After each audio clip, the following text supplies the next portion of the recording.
salaamaaleykum ñu ngi leen di nuyu di leen ziar encore une fois comme li gars yi di wax rek comme la campagne de diabolisation et de dénigrement contre le président Ousmane Sonko continue toujours du côté du pouvoir quoi mooy waa nguur gi parce que Ousmane Sonko dafa yóbbu seen fit fekk tàyyiwuñ ñoom ci seen campagne de diabolisation bi ak de dénigrement bi contre Ousmane Sonko mais ñun buñ tàyyi ñun tamit yàlla dafa waxoon waa bani Israël lu am solo mu ne leen wa in udtum udna fekk yéen ngi continuer di ma tooñ di def ay bàkkaar man damay continuer di leen mbugal waaye ñun it fekk yéen a ngi continuer di def dénigrement ak diabolisation ak ay calomnie contre le président Ousmane Sonko mi nga xam ne xale yu bari dañoo am ci moom yaakaar ñun tamit duñ tàyyi mukk di dissuader seen pexe yu bon yooyu noonu ngeen nekkee te lépp lu ko lal ay fen la di utiliser ay nit yoo xam ne ay sagaru nit lañ comme façon waaj yi nii ma jàkkaaroo nga xam ne jomb naa sax tudd turam tam ànd ak première dame nii nga xam ne ay dungurukat lañ ay larbin toppaate amuñ métier nangu ñoo liggéey argent facile lañ bëgg te du ñàkk di def usurpation de fonction genre sagaru nit yi la gars yi soxla di leen utiliser su ngeen di ut ñu yàq deru Ousmane Sonko da ngeen di ut ay nit ñu am valeur ay nit ñu am vergogne ay nit ñoo xam ne ay royukaay lañ ci société sénégalaise bi waaye nag ñooñu sax duñ nangu loolu am na ñoo xam ne duñ nangu di def yenn saal buloo yi jox nit xaalis fay ko pour mu lay yàqal deru nit di la saagaal nit loolu am na ñoo xam ne dañ kaa jomb quoi am ñoo xam dañoo gore ku leen joxoon 1 milliard duñ ko def waaye malheureusement sagaru doomi aadama yi rek ñoo leen di nangoo defal lool te kii tekkiwul dara gis ngeen waaj yi nii usurpation de fonction lay def dafay wax ne moom c'est un journaliste moo tax maa ngi lancé appel waa Synpics pour ñu jóg ci ñi nga xam ne dañuy wax ne ay journaliste lañ te duñu ay journaliste journalisme métier bu noble la te Sénégal nag wax dëgg yàlla sama classe gi xam nañ vrai journaliste yi de parce que man damaa yàgg ci média bi de man ma nekkee xale ba léegi maa ngi ci média bi jaar Dunia jaar Walfadjri tey jii boo demee RTS di nga fa fekk ñoo xam ne sama ay anciens collègues lañ Walfadjri Sen TV TFM ak ci presse en ligne bi ay DTV yëpp foo dem di nga fa fekk koo xam ne sama ancien collègue la kon man xam naa ñi nga xam ne ay vrais journalistes lañ de formation ak ñi nga xam ne ils ont été formés sur le tas parce que mën nga bañ a dem école am benn niveau bu baax moo xam journal olof ngay def moo xam français ngay def nga intégrer benn rédaction après ñu lay former sur le tas parce que ñi la former ñoom c'est des professionnels ñoom it mën nañ la former waat mais doo dem école xanaa après da ngay dem école rek uti diplôme bi xam naa ci ñu bëree bëri te école de formation yi en journalisme nag ñun xam nañ leen ah CESTI moo nekk université pour nga dugg fa concours moo la fay dugal beneen bi ma xam mooy ISEC te Diop ISEC moom ko moo nekk Sacré-Cœur fii Walfadjri njëkkoon a nekk côté kër yaay Youssou Ndour beneen bi mu ngi nekk ci VDN bi ma koy mujjee xam mooy ISIC waa Sud FM ñoo ko moom Latif Coulibaly Chérif Alvalid Sey ak Babacar Touré yàlla na leen yàlla yërëm ñoom ñaar ñooñu Babacar Touré ak Chérif Alvalid Sey génn nañu àdduna man nag école yooyu laa xam ci école yoo xam ne dañuy former ay journalistes xëy na nag am na yeneen léegi nag moom na génn wax ñu ban école la jaar ci école yooyu noonu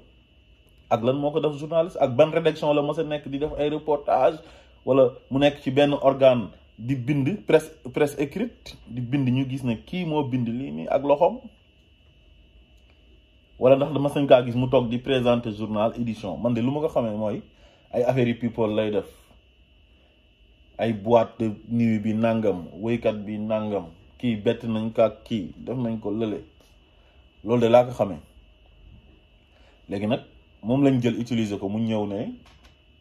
dafay dal ci kaw président Ousmane Sonko di fen ay fen yoo xam ne tegu ko fenn naan président Ousmane Sonko waaw warul défendre ñoom Kilifeu ak Simon parce que ñooñu jubuñ yow yaa jub yow ok yow yaa jub da ngaa mas a dégg président Ousmane Sonko wax ne Kilifeu ak Simon defuñ dara wala président Ousmane Sonko li mu wax leer na système judiciaire bi moo baaxul mainmise bi am ci justice sénégalaise bi loolu ñëpp a ngi koy ñaawlu même Souleymane Teliko bi nga xamante ni moo jiite woon UMS te récemment mu jógee fa yàgg na ko xeex juge dem loolu moo tax mu démissionné xam nañ ne justice à double vitesse moo fa nekk c'est le président qui préside le conseil supérieur de la magistrature c'est lui qui nomme à tous les postes civils et militaires juge yëpp kenn ku ci nekk boo nekkee président tribunal moom moo lay nommé parquet ba moom mooy nommé procureur bi nommé ay juge d'instruction yam waa conseil constitutionnel même chose cour suprême même chose ba pare nag ay nitam lay jël teg leen fa ñoo xam ne mën nañ ko defal sale boulot kon loolu ñëpp xam nañ ko loolu lay nit ñi di xeex justice bu teguwul ci yoon boo contré Macky Sall tey buñ la jàppee duñ la àtte ci li nga def yow comme kaaw ñoom Kilifeu bi flagrant délit lañ ko waroon a yóbbu te juge bi yore dossier bi pare woon na pour yóbbu ko flagrant délit muy cuun pour àtte leen waaye nag mujj gi dafa jot ay pression ñu ne ko nañ ko yóbbu instruction pour mën a téye gars yi parce que ñoom dañoo jàpp ne képp ku contre Macky Sall kaso mooy li lay yar mel ni nit ñi amuñ droit pour contre Macky Sall loolu lay nit ñi di xeex comme yow xamoo dara amoo xam-xam tekkiwoo dara marionnette nga bu ñuy utiliser rek donc yow amoo benn leçon booy jox kenn parce que doo nitu tous doo dara léegi nag Ousmane Sonko li tax muy déranger gars yi tiital gars yi mooy système bi fi ne su ñëwee daf fiy jeex tàkk te Sénégalais yi ñu ci bëri xam nga ci luñ ne ci lu yomb li mooy toog muy dox di toppaate ñàkk gëm seen bopp jàpp ne xaalis kenn du ko liggéey dañuy tàppale pour am ko système bu yomb boobu lañ tàmm ba pare ñi jiite réew mi loolu rek lañ fi nekkee di ut ay nit yu ñuy corrompre pour nit ñi di leen attaquer nit ñi di leen xasal nit ñi wala ay nit yu leen di tàgg ne ñoom ñoo gën a baax ñoo fi dàq liggéey te xam nañ ne defuñ dara lu baax genre nit yooyu ñoom lañ soxla te genre nit yooyu nag ñoom ñoo taxaw nag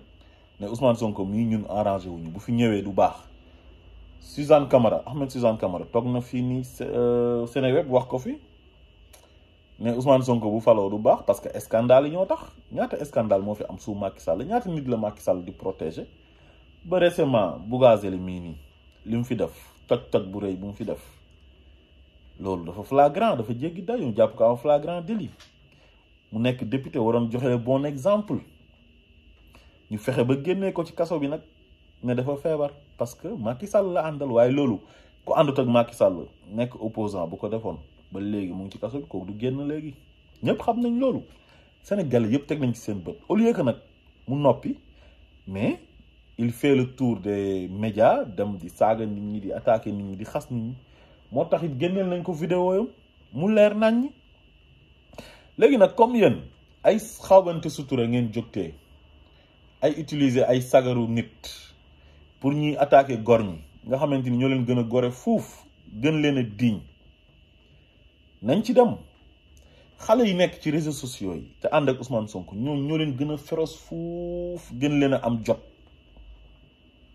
su fekkee ay sullente mbóot moom ngeen jógtee ay weerante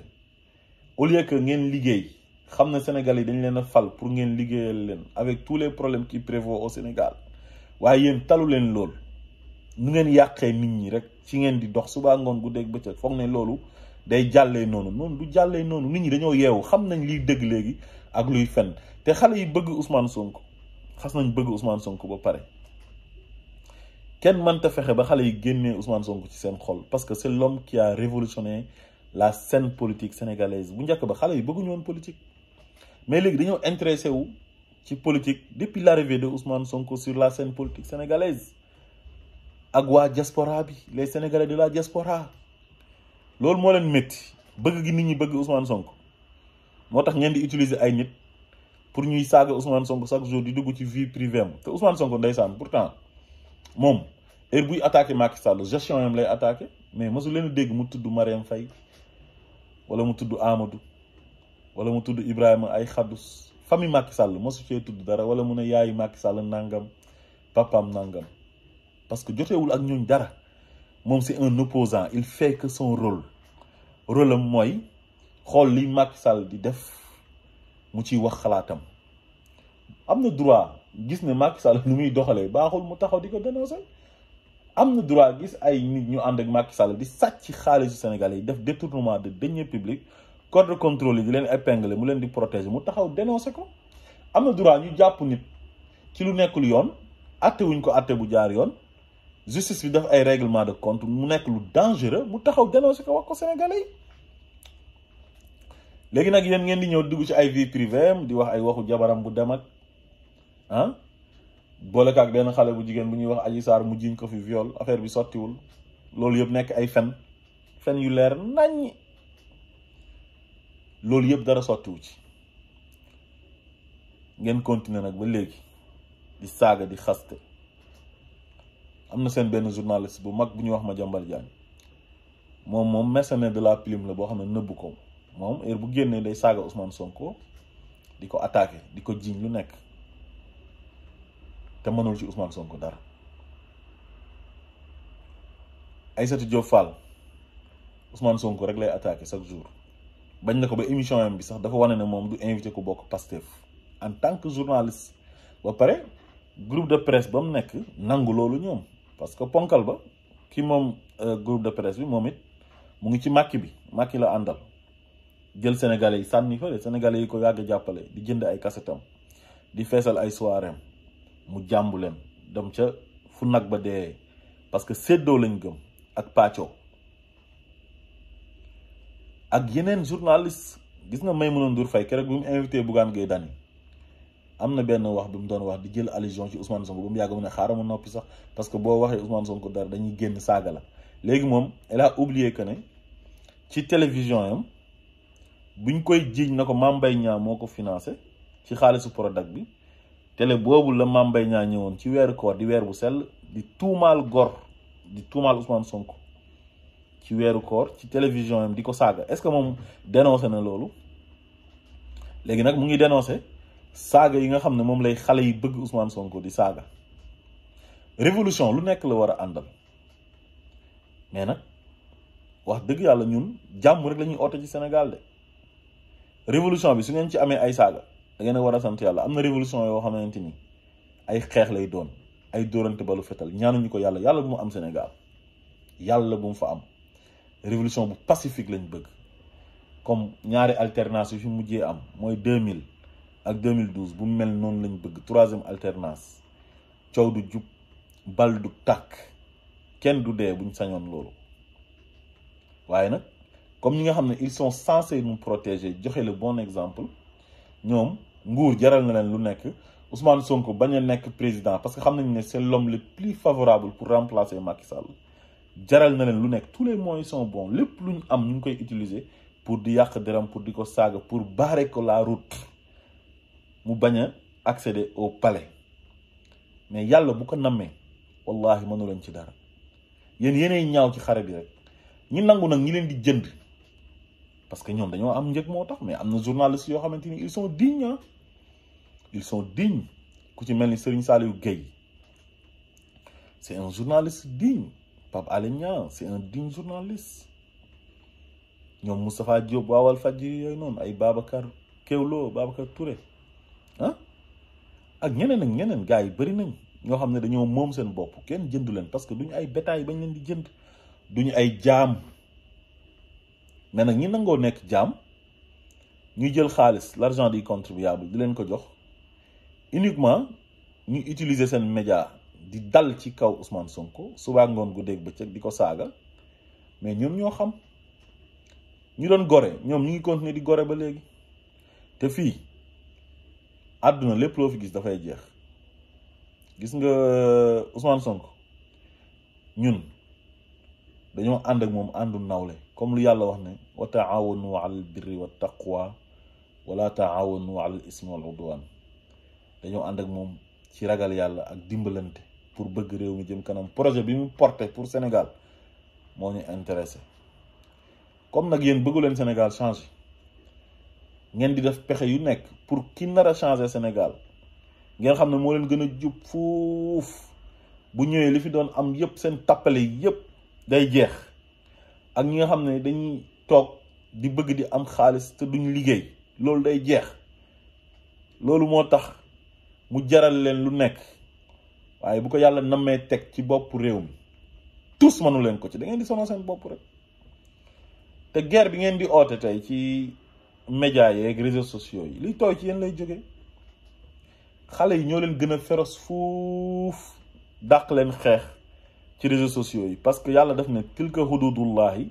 fala taqrabuha fii frontière yàlla yi bu leen fi jege waaye frontière Ousmane Sonko mooy réseaux sociaux yi seen diggante ak moom foofu bu ngeen ñëwee da ngeen di taxaw parce que ñi fa nekk ñëpp Ousmane Sonko la ñu àndal te ñoo leen ëpp jot ñoo leen gën a xarañ moo leen man ci réseaux sociaux yi man leen ci terrain bi mois de mars bi passe daje ngeen ak Ousmane Sonko confrontation am affrontement am mu duma leen duma yi métti donte ñu ngi koy regretter gënaluñu bu ñu sañoontu am waaye ñoom ñoo ko provoqué foogoon ne dañ koy def occasion pour jàpp ko tëj ko mu yomb facilement waaye affaire bi yombul ci ñoom dañoo dem ba bëgg cee génn sax mu tëleen léegi nag nee nañ defaruwaat nañ il se prépare pour ñëw nee nañ dañuy fayu mais gars yi ñu leen di xaar gars yi pare nañ de sur tous les plans nag